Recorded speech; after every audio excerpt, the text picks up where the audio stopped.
All India Radio presents Morning News.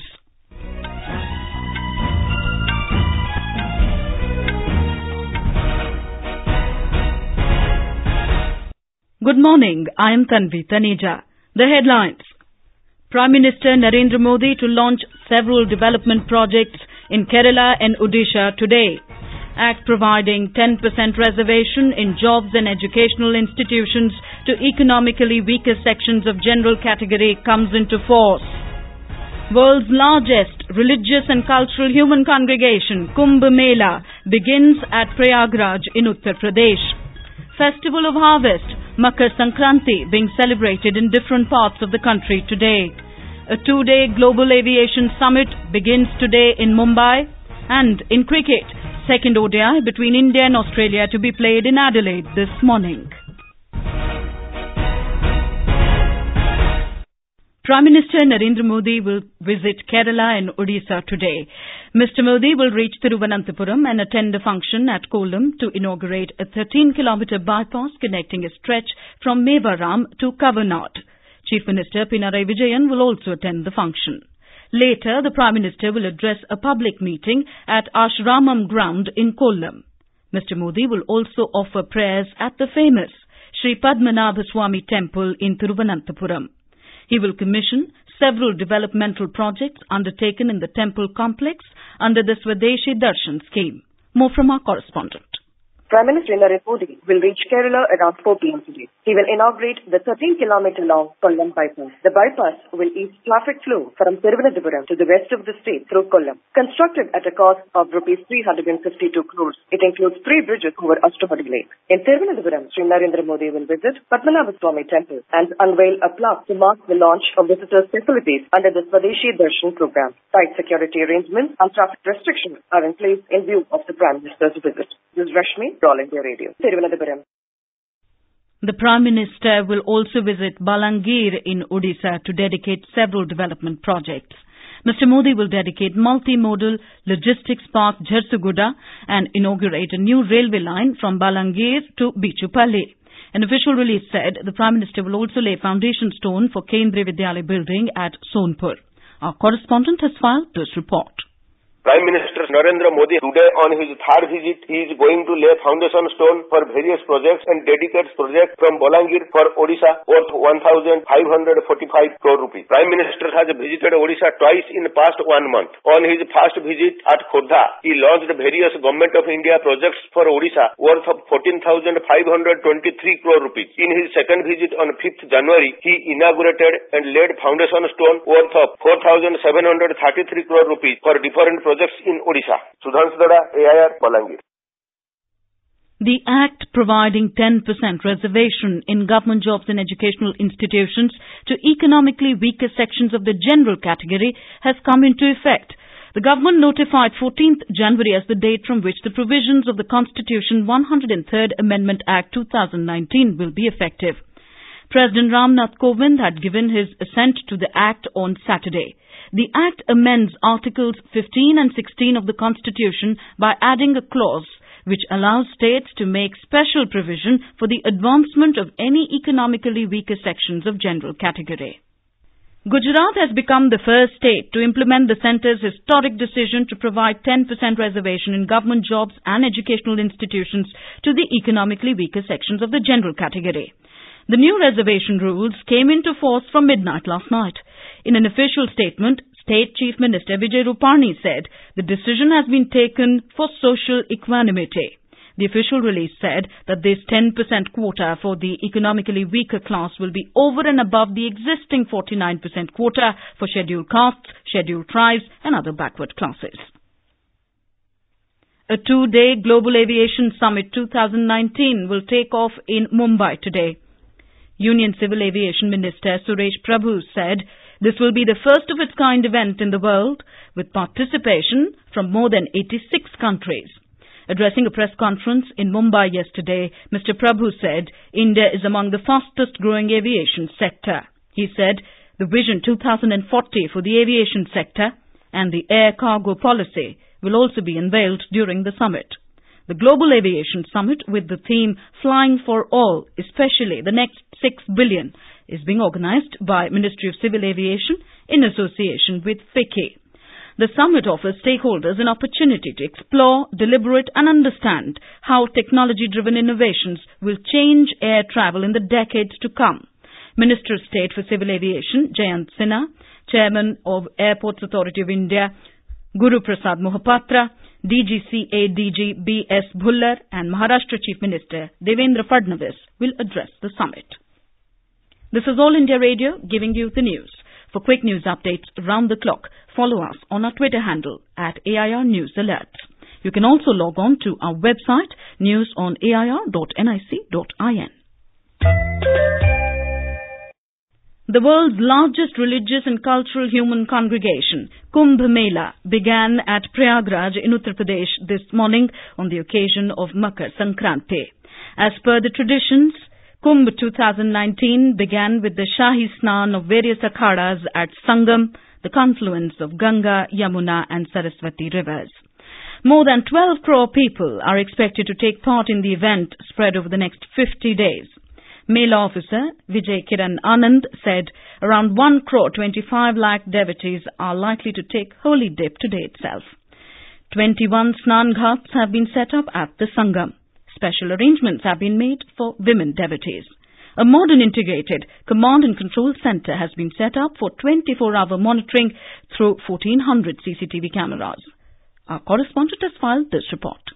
Whole area is reverberated with the sounds of conch shells, bells, drums and chanting of mantras, bhajan and kirtan. People are donating khichdi bhog and cloths on Makar Sankranti. Elaborate security arrangements have been put in place for the safe breathing. Besides 3 Jal Police stations, 9 NDRF water emergency teams have been placed in service. The whole Kumbh area is divided into 20 sectors and 9 zones for keen vigil by sector and zonal magistrates. 40 police stations, 58 police outposts including 3 women police stations are erected where more than 20,000 security personnel are deployed. With Shashank Kumar, MS Yadav, AIR News, Prayagraj.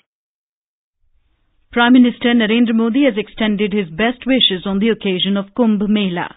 In a tweet, the Prime Minister hoped that the devotees from India and abroad will witness the spiritual, cultural and social diversity of our country. Mr. Modi wished that more and more people will be a part of this divine and grand ceremony. Special arrangements are in place for the delegates of Pravasi Bharatiya Divas to participate in the Kumbh Mela at Prayagraj, Uttar Pradesh. The Pravasi Bharatiya Divas is scheduled to commence at Varanasi on 21st of this month. Around 10,000 participants are expected to attend the colourful convention. On 24th of January, the participants would arrive at Prayagraj to participate in the Kumbh, where arrangements are in place for the holy bathing at Sangam. From there, the participants would travel to Delhi to witness the 70th Republic Day event. An official release said, Ganga Mahotsav, an annual event showcasing culture and heritage, is being organized from 21st to 23rd of this month at Ganga Ghats in Varanasi. The festival of harvest, Makar Sankranti, is being celebrated in many parts of the country today. The festival is known with different names in different parts of the country. It is celebrated as Pongal in Tamil Nadu, Uttarayan in Gujarat, Bhogali Bihu in Assam and Posh Sankranti in West Bengal. In West Bengal, about 27 lakh devotees from across the country and abroad are taking holy dip in the Ganga Sagar at Sagar Island on the occasion of Makar Sankranti today. The pilgrims will also offer prayers in the Kapil Muni temple after taking the holy dip. A thick blanket of security cover has been thrown in and around the famous spot. In Bihar, people are taking holy dip in various rivers to mark the occasion. In Begusarai, a large number of people have gathered on the Simariya Ghat. In Karnataka, various agricultural produce are mixed and cooked as an offering to the gods. More from our correspondent. The Sankranti day indicates end of winter and starting of summer days. Black sesame seed is considered sacred and is used today while taking bath, and sesame oil lamp is lit in temples. Tila Tarpana is offered to the departed souls and till is also given as dan. In rural Karnataka, decorated cows and bulls are displayed and their procession is done, and they are also made to cross a fire. The villagers can be seen going to temple in bullock carts that are innovatively decorated. Sudhindra, AIR News, Bengaluru. Pongal festival is being celebrated today in Tamil Nadu. The festival marks the first day of the auspicious month in Tamil calendar, Thai. More from our correspondent. People decked up their homes early in the morning with colorful columns or rangolis in view of Pongal. The festival is regarded as the one to thank the nature for the harvest the farmers have had. Though the cyclone Gaja has left the granary of the states, the Delta districts, with trails of devastation, the spirit of Pongal could be seen reverberating. In Madurai and several other parts, more than 1,000 bulls have been registered for Jallikattu, a game that is synonymous with Pongal. Jay Singh, AR News, Chennai. President Ramnath Kovind, Vice President M. Venkaiah Naidu and Prime Minister Narendra Modi have greeted people on the occasion. On to sports news now. The second one-day international of the three-match series between India and Australia is being played in Adelaide. Australia have won the toss and elected to bat first. Australia lead the series 1-0 by winning the first ODI in Sydney by 34 runs. The third and the final ODI will be held in Melbourne on the 18th of this month. India crashed out of the AFC Asian Cup with a heartbreaking 0-1 defeat at the hands of Bahrain, who scored a goal in the stoppage time in their final Group A match at Sharjah last night. Bahrain converted a penalty in the 91st minute through Jamal Rashid. Indian football team head coach Stephen Constantine has stepped down after the team's shock 0-1 defeat to Bahrain, which led to its exit from the Showpiece Asian Cup. The All India Football Federation, in its official Twitter handle, said that the 56-year-old Constantine has resigned from his post. His contract was to end on 31st of this month. In the Khelo India Youth Games being held in Pune, Maharashtra continues to be on top of the heap with 166 medals, which include 59 gold, 48 silver and 59 bronze. Delhi remained in the second place with 43 gold, 31 silver and 41 bronze medals, while Haryana stayed put in the third spot despite winning 3 gold during the day. And now, for an overview of today's newspapers, it's over to Subhadra Ramachandran. Thank you, Tanvi. Former JNU Students' Union President Kanhaiya Kumar and others charged cheated by the Delhi police in a sedition case is a lead story in several dailies this morning. The Times of India headlines, Feb 9 JNU protests were outcome of a well-planned conspiracy, says charge sheet. Kanhaiya, 9 others charged with sedition, writes the DNA. The Hindustan Times reports Kanhaiya Khalid say free poll action motivated. Several dailies in their front pages have covered inflation falling to 18-month low. The Hindustan Times, however, points out worst price slump in 18 years shows scale of farm crisis. The paper adds WPI revelation, headache for government as income stagnate, input costs swell. The Indian Express in a top story reports an interim budget or earlier, farmers package in the works, income support scheme and interest-free loans. The Bulandshahr administration invoking the National Security Act against 3 men arrested for alleged cow slaughter also gets wide coverage. The National Security Act for cow kill, writes the Tribune. Appointment of Rao as interim CBI director challenged in Supreme Court is a front page headline in the Statesman. Several papers also prominently have covered 10% quota in jobs and education to the economically weaker sections in the general category now coming into effect. Telangana, second state to start 10% quota after Gujarat, reports the Times of India. The Pioneer reports Rajnath to meet CMs of North East to diffuse citizenship bill flare-ups. In an exclusive Indian Express highlights, Volkswagen scandal comes to India. NGT expert panel slaps 171 crore rupee fine as health cost for violating environment norms. The paper says this could get a green precedent for auto firms. And with that, it's back to you, Tanvi. Thank you, Subhadra. And now, before we end the bulletin, the headlines once again. Prime Minister Narendra Modi to launch several development projects in Kerala and Odisha today. Act providing 10% reservation in jobs and educational institutions to economically weaker sections of general category comes into force.